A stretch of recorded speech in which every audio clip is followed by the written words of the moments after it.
guys, my name's Michaela and you're watching FunsizedStyle. It's been a hot minute since I've filmed. Things have just been a bit chaotic, a bit overwhelming. Unfortunately, that means I had to put filming YouTube videos on the back burner, and you all know how much that kills me. September 3rd, I started classes back up, and I'm taking 12 credits this semester, so I'm just trying to get in the groove of things, of filming again. When I'm not filming, I'm either volunteering or I'm at a doctor's appointment. And that brings me to today's video. I figured I would share with you guys a little health update. I know some of you guys find this stuff interesting, and I don't mind sharing about it. I enjoy educating about these things and the things that I experience. I hope you guys don't mind. If these are not your type of videos, you can feel free to go ahead and click out. But if you do enjoy these types of videos, feel free to just keep on watching. This health update kind of is in sequence with my last health update that I filmed. So if you missed that health update, I would recommend watching that one first before you watch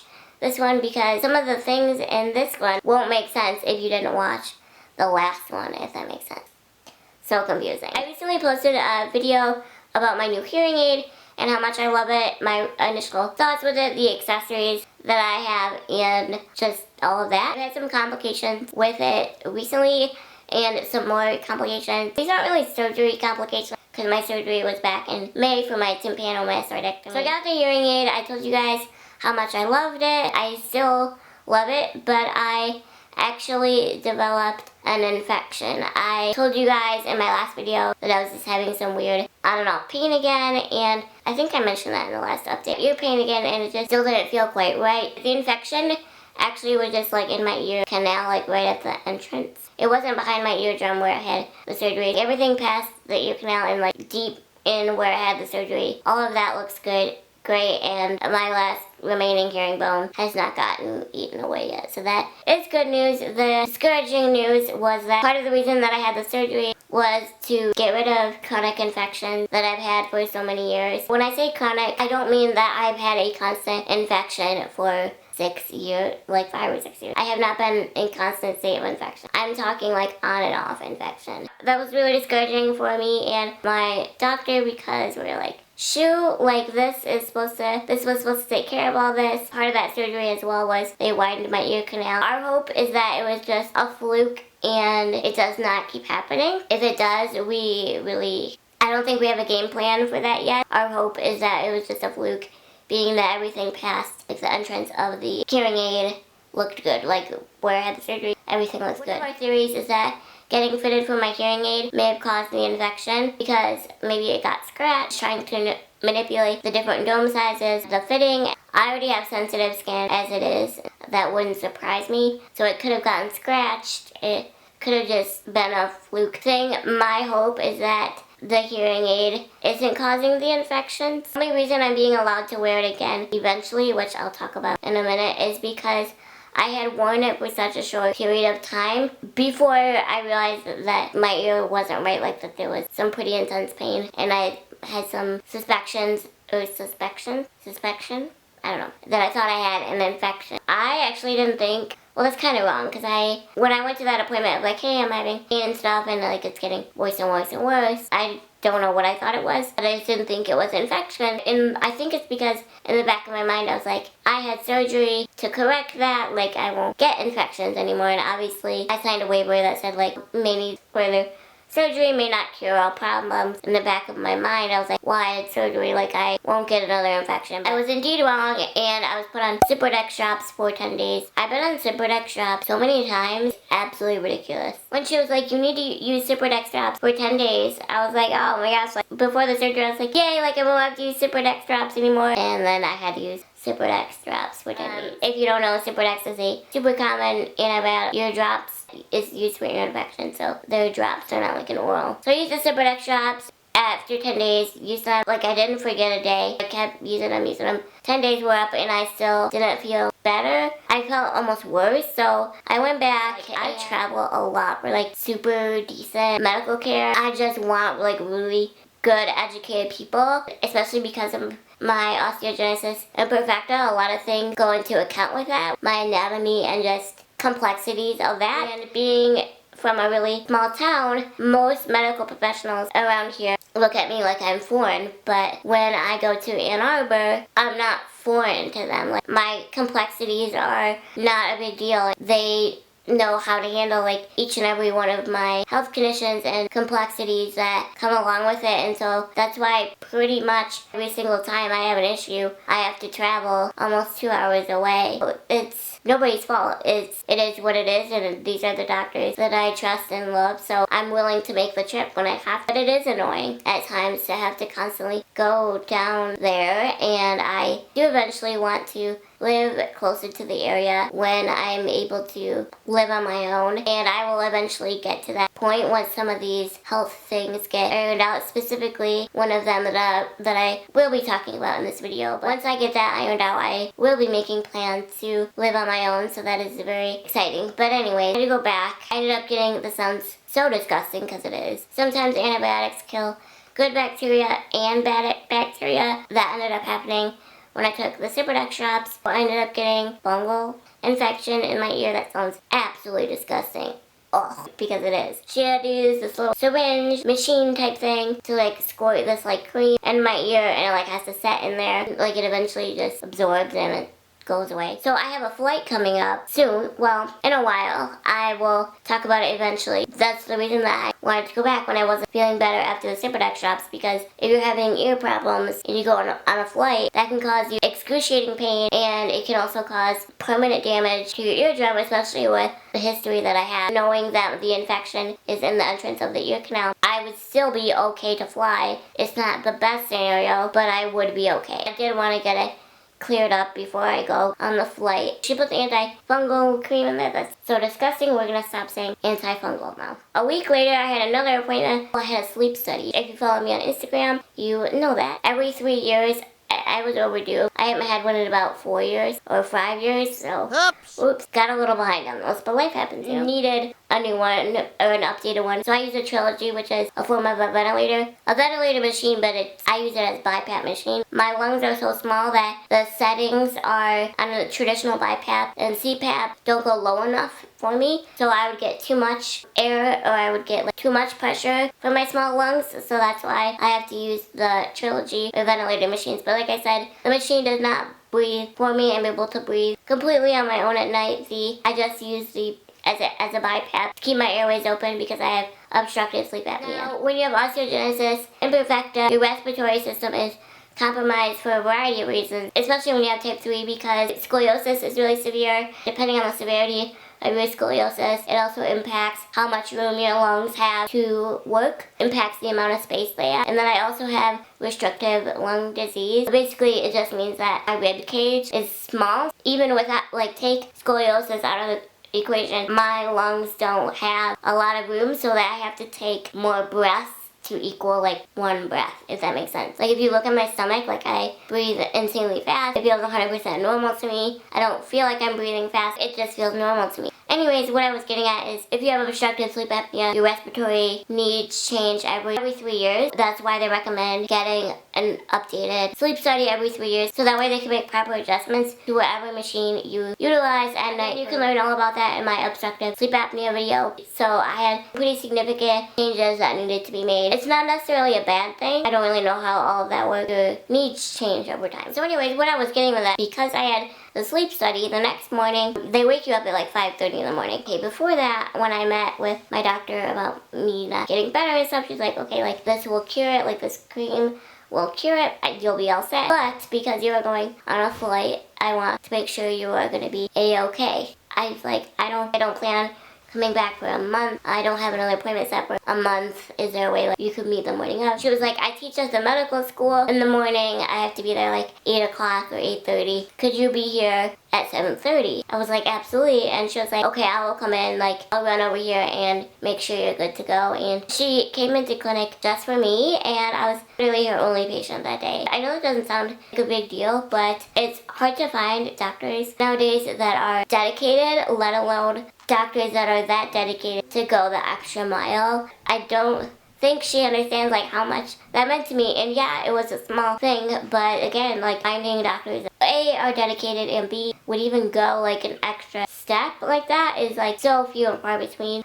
so many, no, I shouldn't say so many, but very many doctors just do it for the money, and I'm grateful to have a team. Like, everyone on my medical team does it because they care. You can just tell. And to have a doctor that was willing to take the extra mile for me, do that literally just for me, meant so much. I know she knows about my channel, but I don't know if she's watching this, but I know that it meant a lot. So, and it saved me another 2-hour trip. So I ended up being A-okay. There's how should you explain it, like a red spot where the infection was, but it's not infected, it's just inflamed spot. We don't know what it is, not infected whatsoever. I think it could just be, my skin could just be angry that it had all this stuff in there, antifungal cream, antibiotics. I could still be healing from the surgery because it's a very delicate spot to have surgery, and I'm hoping that I will be eventually able to wear my hearing aid, but that's why I can't wear my hearing aid right now, because of that red spot. So I'm glad I went. She's like the steroid powder stuff, calm everything down, see if that would help. And so, I mean, it feels okay. Like, I don't really have pain, really. It feels like my ear always feels like it's still draining. I think some things we just won't have the answer to. We've done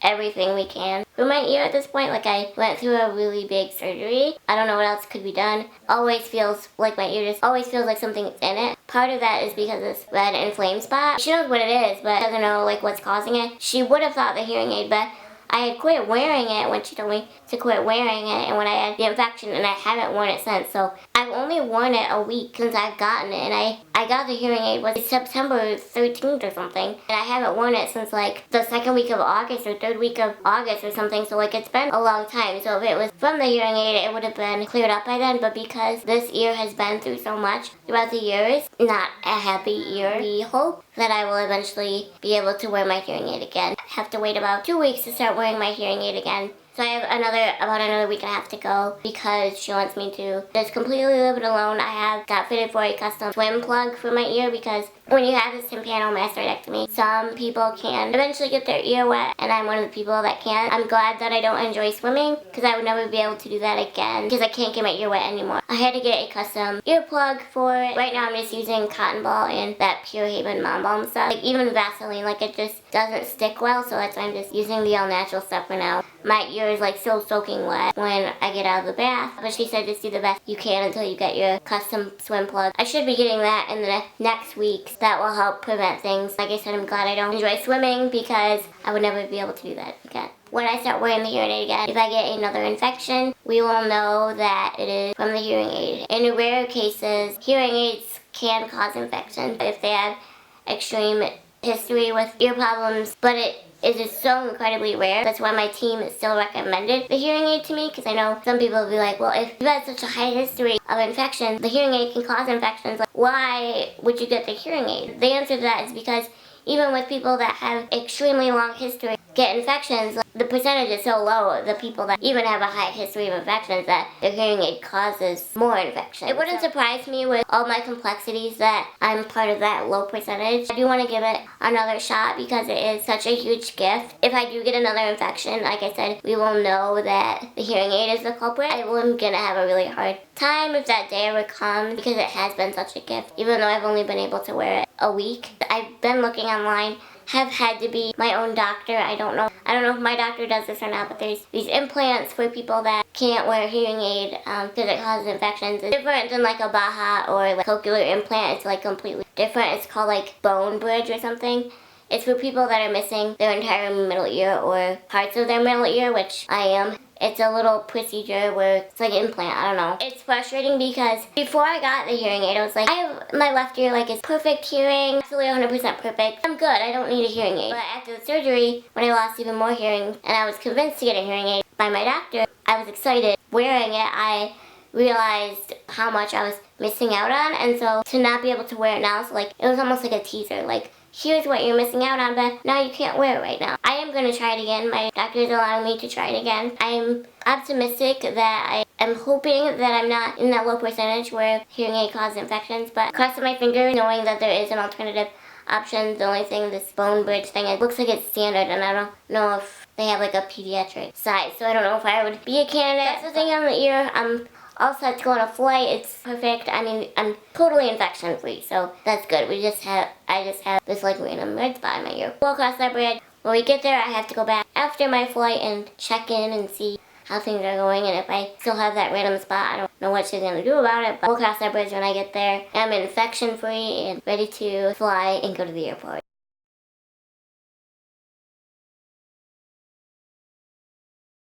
They're one of the top hospitals for people with osteogenesis imperfecta, and I know you guys have been following my scoliosis journey, and so I wanted to share an update with you on this. And so I was denied surgery from them. They felt that with the risks that are involved in the surgery and the amount of benefit that I get, the risk wouldn't be worth it. So they said, we would just recommend doing what you're already doing and being diligent in your pulmonary and cardiac care. When you're told from several people and several doctors that this could eventually suffocate you, you don't want to ever to have to succumb to it. So I've sought out a third option, and this is my last option. Because I've done extensive research, there's no other surgeon except for this last one that handles the complexity of my spine. It's not about getting loads of correction. It's not about me having a perfectly straight spine. My scoliosis is one of the worst cases. I don't have high expectations. My goal with seeking out this third doctor and last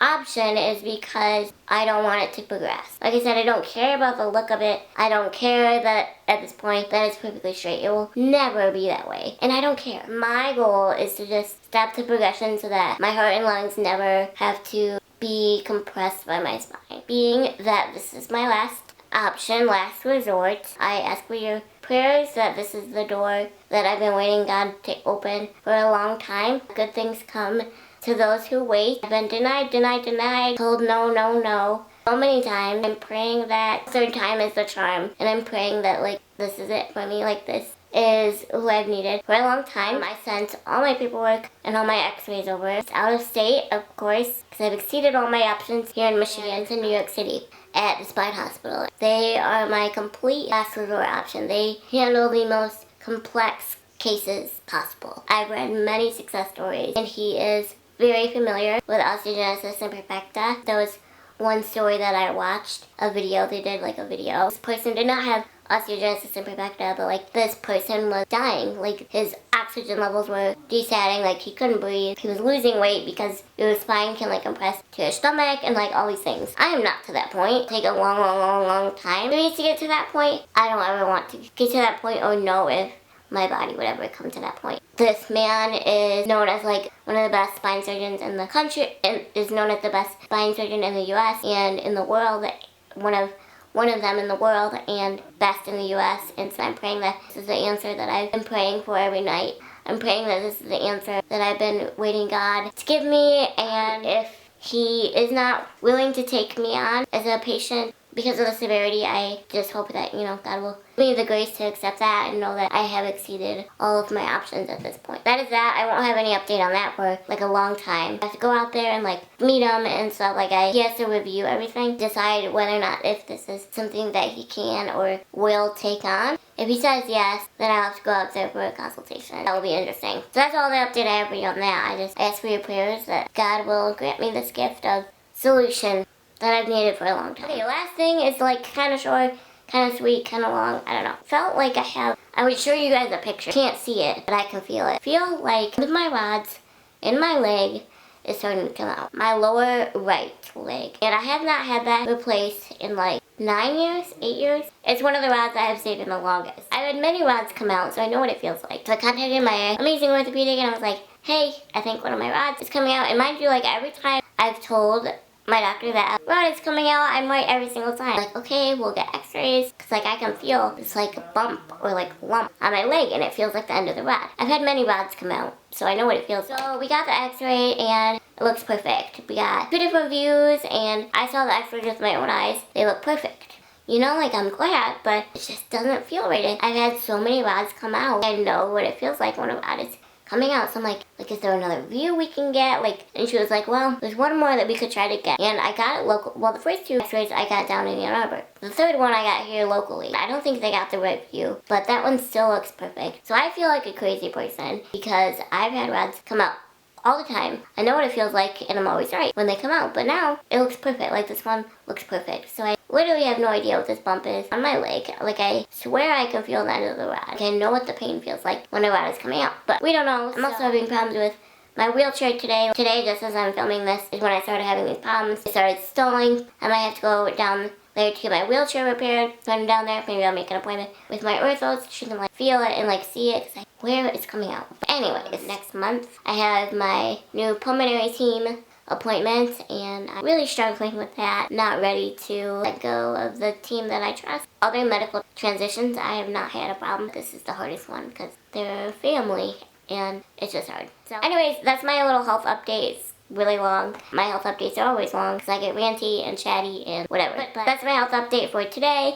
and for a while I'll be getting to some more beauty videos soon, and I have some college related videos coming, so I'm hoping to get back into filming a little bit more consistently. Like I said, I'm taking 12 credits, so it's a little bit chaotic and just a lot of other things going on, just not video worthy. It's just life, you know? You guys get it. But I hope you guys enjoyed this video. Thank you guys so much for your patience, and thank you again to all of the love on my Wheel Health Awards video on whether or not I was a finalist. I really appreciate it. I love you guys so much, and I enjoyed this video, and I'll catch you guys in my next one. Bye!